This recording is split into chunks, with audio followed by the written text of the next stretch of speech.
Saint Martin. Saint Martin দ্বীপ হলো বাংলাদেশের সর্বদক্ষিণে বঙ্গোপসাগরের উত্তর পূর্বাংশে একটি ছোট্ট প্রবাল দ্বীপ। এটি কক্সবাজার জেলার টেকনাফ হতে প্রায় 9 কিলোমিটার দক্ষিণে, মিয়ানমার উপকূল হতে 8 কিলোমিটার পশ্চিমে নাফ নদীর মোহনায় অবস্থিত। এটিকে নারিকেল জিঞ্জিরা, জাজিরা বা দারুচিনি দ্বীপ নামে প্রচুর পরিমাণে নারিকেল পাওয়া যায় বলে স্থানীয়ভাবে একে নারিকেল জিঞ্জিরা বলা হয়। বগুড়া থেকে আমি সেন্ট মার্টিনের উদ্দেশ্যে চলছি। সম্পূর্ণ ভ্রমণ গাইড থাকছে আজকের ভিডিওতে। আশা করছি আমাদের পুরো ভিডিওর সাথেই থাকবেন। আসসালামু আলাইকুম ওয়া রাহমাতুল্লাহ। সেন্ট মার্টিন ভ্রমণে আপনাকে স্বাগত। বগুড়া থেকে এসি বাসে করে চলছি ঢাকার উদ্দেশ্যে, নামবো ঢাকা এয়ারপোর্টে। আজকে আমার ভ্রমণ সঙ্গী হিসেবে রয়েছে যথারীতি ইমরান। দীর্ঘদিন ধরেই আমার সঙ্গে বিভিন্ন জায়গায় ভ্রমণ করছে। আর ঢাকা এয়ারপোর্ট থেকে মাত্র 5,000 টাকা ভাড়ায় কক্সবাজারে আমরা চলে আসলাম মাত্র 1 ঘন্টার সময়ের মধ্যে। বিমান থেকে নেমে কক্সবাজারে শহরে গিয়ে একটা হোটেল ভাড়া করলাম। 3,500 টাকার রুম, মাত্র 1,500 টাকায় দুইজন একটা কাপড় রুমে ছিলাম। মাত্র কয়েক ঘন্টা ছিলাম, খুব ভোর হয়েছে। নুনিয়াছড়ার উদ্দেশ্যে আমরা রিক্সায় গিয়ে চলছি। বিগত সময়গুলোতে টেকনাফ বা ইনানি থেকে শিপ ছাড়লেও এবছর বিশেষ কারণে নুনিয়াছড়া থেকে যাচ্ছে, যে কারণে ভাড়াটা অনেক তুলনামূলক বেশি। হ্যাঁ, এখানে এসে দেখি তো অনেক লোক লাইন ধরে আছে, দাঁড়ানোর জায়গা নেই, তবুও এখানে একটু লাইন ধরলাম। জাহাজে ইতিমধ্যে দেখতে পেলাম যে একজন মুরব্বী লোক লাঠিতে ভর করেই সেন্ট মার্টিনে ভ্রমণে যাচ্ছে। ওনাকে দেখে আমি অনুপ্রাণিত হয়ে গেলাম। আমিও আমার যতদিন বেঁচে আছি এইভাবেই ভ্রমণ করে যাবো ইনশাআল্লাহ। আপনাদের দোয়া চাই এর জন্য বেশি বেশি। বেশ কয়েকটি শিপ এখানে দাঁড় করা রয়েছে, মোটামুটি 5টি এমবি, কর্ণফুলী, 12 আউলিয়া, আমারটা হচ্ছে বে ক্রুজার, আটলান্টা, অনেকগুলো নাম রয়েছে। তো বে ক্রুজারে প্রথমে আমরা উপরে উঠলাম, দেখি যে বহুত লোক, অনেকেই ছবি তোলা নিয়ে ব্যস্ত, বিভিন্ন কাজে ব্যস্ত। দেখতে দেখতে আমাদের শিপটি ছেড়ে দিল নুনিয়াছড়া থেকে। আর এই আশেপাশের দৃশ্য অনেক সুন্দর, অনেক সুন্দর, আপনি দেখে মন ভরে যাবে। আমি একটু ছবি তোলার চেষ্টা করলাম, কারণ একটু শুটিং না করলে আবার কেমন হয়। সবাই যেহেতু শুটিং করছে, আমি আবার বসে থাকবো কেন। ভেতরে প্রবেশ করলাম, আমার সিটটা খুঁজে নিচ্ছিলাম, কারণ হচ্ছে আমার এই সিটের ভাড়া আপনাদের জানিয়ে রাখি 1,750 টাকা। এসি রুম, খুবই মোটামুটি ভালো আর কি, ঘুমাতে পারবেন। তো বেশিরভাগ সময় ঘুমাইনি, ওপরেই সময় কাটিয়ে দিয়েছি পুরোটা সময়। আর এটার ভাড়া হচ্ছে 5,000 টাকা, এটা মোস্ট ভিআইপি। এখানে আরো উন্নত শিপ ভেদে বিভিন্ন ধরনের ভাড়া থাকতে পারে আর কি। আসার সময় আমরা এসেছি 12 আউলিয়াতে, সেটির সম্পর্কে জানাবো। আর এখানকার ভাড়া মাত্র 1,250 টাকা। যারা অন স্ট্যান্ডিং এ যাবেন তারা আরো কম রেটে যেতে পারবেন, সেটা আপনার উপর ডিপেন্ড করবে। তবে আপনাদেরকে অনুরোধ করবো, অবশ্যই আপনারা এই নুনিয়াছড়া এসে টিকিট কাটবেন। হ্যাঁ বন্ধুরা, প্রাকৃতিক দৃশ্যগুলো খুব সুন্দরভাবে দেখছিলাম, সাগরের মাঝখানে ভিন্ন একটা অনুভূতি পাচ্ছিলাম। আসলে বলার কোনো ভাষা নেই। আল্লাহর চরম শুকরিয়া। আপনি বহুত টাকা পয়সা কামাইছেন, কিন্তু আমাদের এই টাকা পয়সা কারোর সঙ্গে যাবে না। আমি বলবো বাংলাদেশের একমাত্র এই প্রবাল দ্বীপ, যদিও সেন্ট মার্টিনে যাইনি, আমরা অল্প কিছুক্ষণে আমাদের পৌঁছবো, সাগরের মাঝামাঝি অবস্থায় আছি।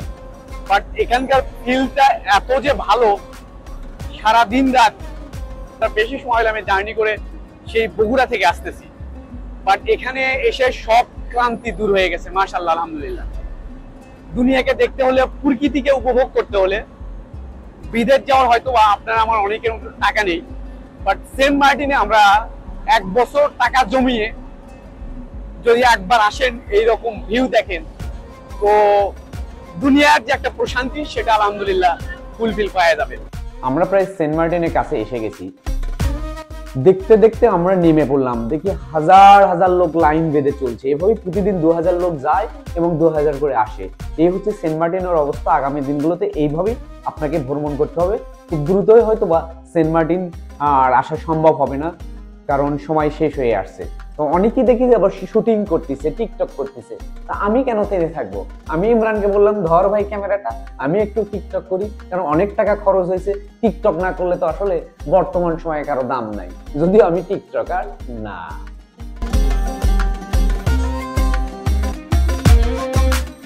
শুক্রিয়া যে আমরা সেন্ট মার্টিনে পৌঁছে গেছি। পূর্বে থেকে আমাদের রুম বুকিং দেওয়া ছিল। রুমে লাগেজ এবং ব্যাগেজ রেখে কিছুক্ষণ ওয়েট করে দেরি না করে সাগর পাড়ে টপাস করে চলে আসলাম। সাগরের এমন মোহনীয় রূপ দেখে কার না ভালো লাগতে পারে। আমি তো শুধু ভালো লাগা না, সবচেয়ে বড় কথা এখানে বুক ভরে নিঃশ্বাস নেওয়া যাচ্ছে। আল্লাহর কি শুকরিয়া, নীলাভ জল, এটাই হচ্ছে আমাদের সেন্ট মার্টিনের বৈশিষ্ট্য। সূর্য প্রায় অস্তমিত। তবুও জেলেরা মাছ ধরছে, কারণ এখানকার স্থায়ী লোকদের মূল কাজই হচ্ছে মাছ ধরা। এর মধ্যেও সূর্য অস্তটুকু আমি দেখছি এবং আপনাদের দেখানোর চেষ্টা করছি, কারণ আজকে আমাদের প্রথম দিনের সূর্য অস্তটা দেখা ছিল অন্যতম একটা মুখ্য বিষয়।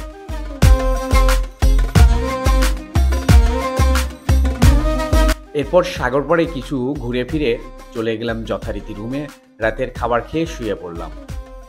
আবারও সকালবেলা খুব ভোরে উঠছি। আপনারা আমার পিছনে দেখতে পাচ্ছেন, এটা হচ্ছে মিয়ানমারের অংশ। সূর্য সেখানে কেবল লালিমা উঠছে। চমৎকার দৃশ্যটুকু সত্যি অনেক উপভোগ্য। আর সাগর পাড়ে হেঁটে চলছি। আরেকটি কথা বলে রাখি, এই সেন্ট মার্টিনে যত না মানুষ রয়েছে তার চেয়ে বেশি সংখ্যক রয়েছে কুকুর। প্রথম দিনে আমাদের যাত্রা হচ্ছে সেরাদ্বীপে, আর সেরাদ্বীপ নিয়ে পূর্বেই বিস্তারিত ভিডিও দেওয়া আছে, দেখে নিতে পারেন প্লেলিস্টে গিয়ে।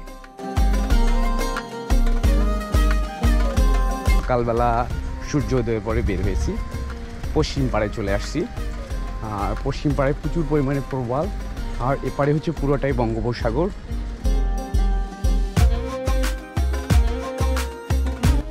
অনেকের ধারণা হতে পারে এই প্রবালগুলো আসলে পাথরের। এগুলো পাথর না, প্রবাল মরে গিয়ে অনেকটা মাটিতে রূপান্তরিত হয়েছে। সেই মাটিটাই সেন্ট মার্টিনকে বিশেষভাবে ধরে রাখছে। সাধারণত সাগরের মাঝে দ্বীপগুলো এই প্রবালগুলোই ধরে রাখে। আমরা সামনের দিকে এগিয়ে চলছি, প্রাকৃতিক দৃশ্যগুলো খুব সুন্দরভাবে উপভোগ করছি। আর এখানকার যে এই ছাতা ভাড়া, এগুলো খুবই তুলনামূলক কম। এটি হচ্ছে দারুচিনি দ্বীপ। যদিও আমি যাইনি, কারণ হচ্ছে এই সময় যাওয়াটা একটু রিস্কি, এ কারণে দারুচিনি দ্বীপে যাওয়া সম্ভব হয়নি। তবে ড্রোন উঠানো এখানে নিষেধ। আমি হালকা করে একটু উঠে হালকা শট নিয়ে আপনাদেরকে দেখাচ্ছি। নৌকার এখানে ছবি তুলতে চেয়েছিলাম, কিন্তু মানুষের এত ভিড় যে ছবি তোলার কোনো অপশন নেই। এই জন্য আবারও সামনের দিকে এগিয়ে চলছি। প্রচুর পরিমাণে নারিকেল গাছ। মালদ্বীপেও এরকম নারিকেল গাছ রয়েছে, আর আমাদের দ্বীপেও এরকম নারিকেল গাছ। ওখানকার লোকজন একটু ভদ্র বা স্বচ্ছভাবে চলে, আমরা সেটা চলতে পারি না, যে কারণে আমাদের সেন্ট মার্টিন গোটা বিশ্বে এতটা জনপ্রিয়তা পায়নি। এজন্য আমাদের সবাইকে আসলে এগিয়ে আসা উচিত।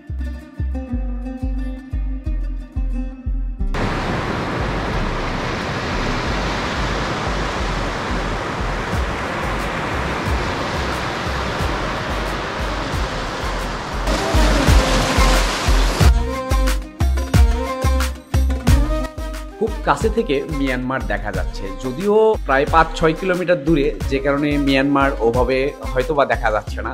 ড্রোন পাঠিয়ে দিলে হয়তো দেখা যেত, কিন্তু যে অবস্থা উপরে ড্রোন পাঠানোর কথা চিন্তাই করা যায় না। আমরা এগিয়ে চলছি, আর একটি, এটা কোন পাড়া জানি না, সামনে সম্ভবত মধ্যপাড়া বা গলাচিপা আছে, সেই দিকে এগিয়ে যাচ্ছি। আর এইখানে সবচেয়ে বড় বিষয় হচ্ছে এর ডান পাশে হচ্ছে বড় বড় ঢেউ আসতে পড়তেছে, সেগুলো আমি আপনাদেরকে দেখাবো। সেটা দেখার আগেই আমার চোখে পড়লো সেই হুমায়ুন আহমেদের বিখ্যাত সমুদ্র বিলাস। এটা হুমায়ুন আহমেদের হলেও বর্তমানে উপদেষ্টা আসিফ নজরুল স্যারের শ্বশুরবাড়ি বললে ভুল হবে না। কিন্তু আমরা আরও সামনের দিকে এগিয়ে চলছি। এটি হচ্ছে আটলান্টিয়া রিসোর্ট, সেন্ট মার্টিনের মধ্যে সবচেয়ে উন্নত এবং দামি একটি রিসোর্ট। এখানকার ভাড়া অনেক, আমার পক্ষে তো থাকা ইম্পসিবল। আর এখান থেকে সাগর দর্শন করা যায়। আবার সামনের দিকে এগিয়ে চলছি, কারণ হাঁটছি, প্রকৃতির ফিল নিচ্ছি।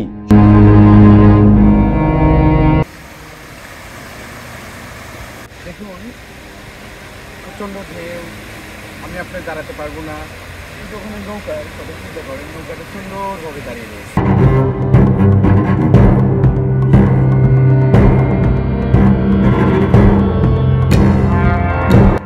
অনেক ক্লান্ত, তাই বসে বসে একটু চা পান করা দরকার। ডাবের দামগুলো অনেক, 200 টাকা ডাব দেখলেও ডাব পান করা এখন সম্ভব হচ্ছে না।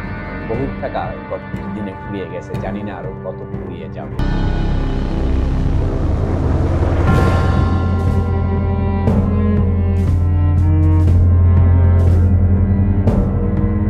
আমার পিছনে যদি দেখেন এই নারিকেল গাছ, পিছনে হচ্ছে নীলাভ জল। এটা মালদ্বীপের কম কোথায়, মালদ্বীপের চাইতে বেশি ভালো আমাদের এই সেন্ট মার্টিন দ্বীপ।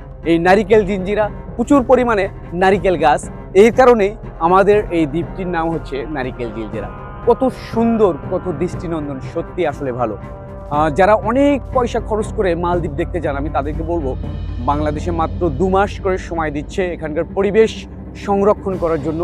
এই 2 মাসের আর মাত্র কয়েকদিন আছে, এর মাঝে আপনাদেরকে রিকোয়েস্ট করব সেন্ট মার্টিন ঘুরে যান।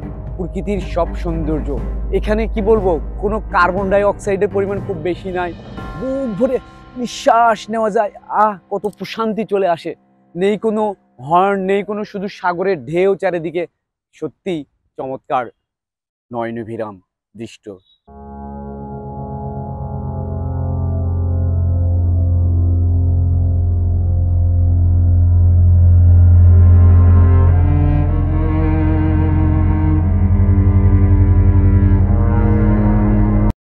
ভাইয়া, সেন্ট মার্টিন তো 3 দিন হলে আছেন, কেমন লাগলো?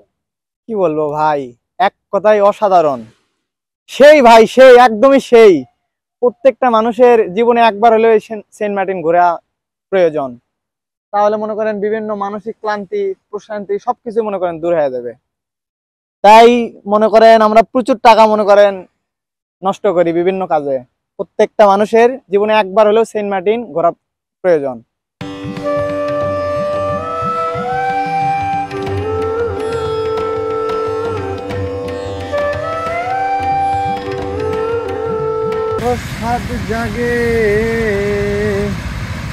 গলাচিপা পার হয়ে আমরা দক্ষিণ পাড়ায় চলে আসলাম। এ পাড়ে হচ্ছে সেরাদ্বীপ। অনেক ক্লান্ত, আর এই রিসোর্টটিতে এভাবে ফিরি ফিরি ঘোরা যায় এবং ঘুমানো যায়। কখন যে ঘুমিয়ে পড়েছি আমি নিজেও জানি না। এটি হচ্ছে ছিন্দাবাদ রিসোর্ট, আমার দেখা সবচেয়ে সুন্দর রিসোর্ট এবং এটি অনেক ভালো লেগেছে। এইটা নিয়ে বিস্তারিত ভিডিও কোনো এক সময় আপনাদেরকে তুলে ধরবো, সে সময় দেখার জন্য আমন্ত্রণ রইল। এভাবেই এগিয়ে চলছি আরও সামনের দিকে।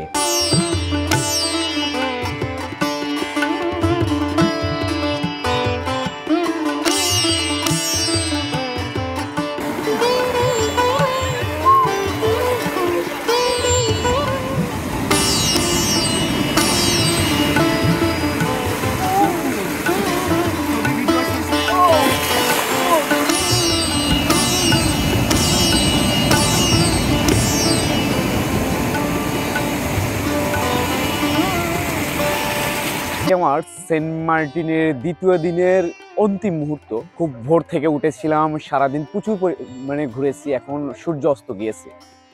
বাট এখানকার এনভায়রনমেন্ট দেখে এতটা ভালো লাগছে। নেই কোনো গাড়ি ঘোড়ার সাউন্ড, নেই কোনো বায়ু দূষণ, নেই কোনো শব্দ দূষণ, নেই কোনো মানুষের কোলাহল। এই দ্বীপে মাত্র 10-12 হাজার মানুষ বাস করে। এর মধ্যে প্রতিদিন 2000 করে পর্যটক আসে, সেটা হয়তো 4000 বা 5000 পর্যন্ত থাকে। ফাঁকা, একদম কোলাহল মুক্ত, মাঝে মধ্যে মানুষ দেখা গেল, কিন্তু এত সুন্দর পরিবেশে এতটাই মানসিকভাবে ফ্রেশ লাগছে। আমি মনে করি যে বাংলাদেশের বুকে এর চাইতে আর বড় কিছু পাওয়ার নেই। আমরা যাদের অনেক টাকা রয়েছে, আমরা কথায় কথায় ইন্ডিয়া, নেপাল ঘুরতে যাই, মালদ্বীপ ঘুরতে যাই, দুবাই যাই, আরো আদার সুইজারল্যান্ড যাই। আমাদের এই বাংলাদেশটা অনেক সুন্দর প্রাকৃতিকভাবে। তার মধ্যে সেন্ট মার্টিনের কথা আসলে উজাড় করে দিয়ে বললেও শেষ হবে না, এত সুন্দর। সরকার আমাদেরকে 2 মাস সময় দিয়েছে। আমি বলবো যে 2 মাস না, নভেম্বর, ডিসেম্বর, জানুয়ারি, ফেব্রুয়ারি, 4 মাস। আর নিয়ম কানুন আরো কড়া করা উচিত, যে এখানে পলিথিন, বজ্র কোনো কিছু ফেলানো বা তার জন্য একটা বিশেষ কিছু রাখা, যে সেখানে ফেলাবে। আজকে মোটামুটি এখান থেকে এই সেন্ট মার্টিনের দ্বিতীয় দিন শেষ করছি, আবারও আগামীকাল। কারণ সেন্ট মার্টিনের রাতের বেলা আহামারি কিছু নেই, কারণ লাইটিং নেই, ঘোরাফেরা তেমন জায়গা নেই রুমে থাকতে। সেন্ট মার্টিনের আজকে আমাদের তৃতীয় দিন। স্কুবা ডাইভিং আপনারা দেখছেন, এটা করতে 2500 টাকা লাগে। মূল পানি থেকে 15 ফিট নিচে কি রয়েছে সেটি দেখা যায়। টাকা দিয়ে না করলেও আমরা সশরীরে একটু আজকে লং টাইম গোসল করে নিচ্ছি, কারণ আজকে হচ্ছে শেষ দিন। মোটামুটি একটা সময় গোসল না করলে ভেতরে কেন জানি ফিল আসে না।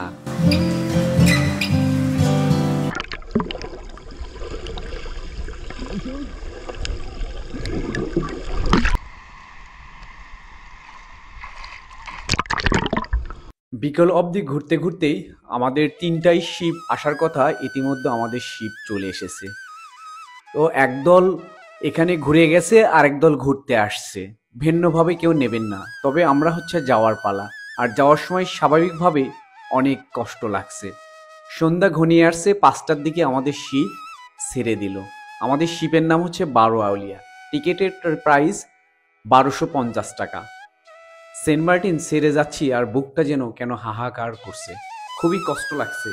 জীবনে বহুত জার্নি করেছি, কিন্তু সেন্ট মার্টিনের মায়ায় যে এমনভাবে পড়ে যাব এটা আসলে কল্পনাও আমার মধ্যে আসে নাই।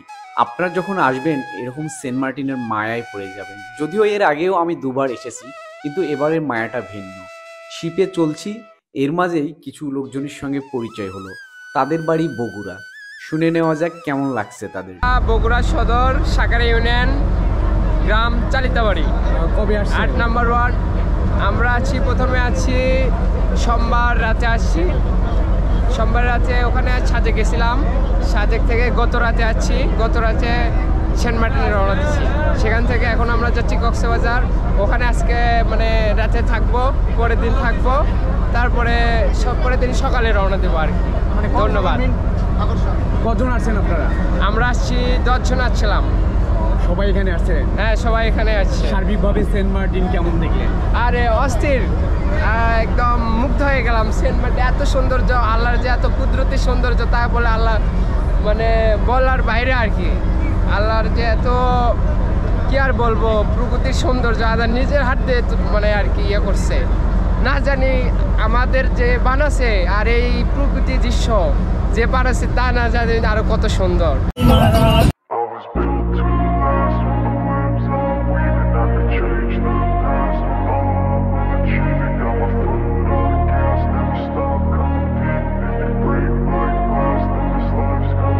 I wanna be the best in the game, invest in my name, check no restraints, I'm obsessed with the pain. রাত অনেক হয়ে গিয়েছে, এখন আমাদের শিপ থেকে নেমে যেতে হবে।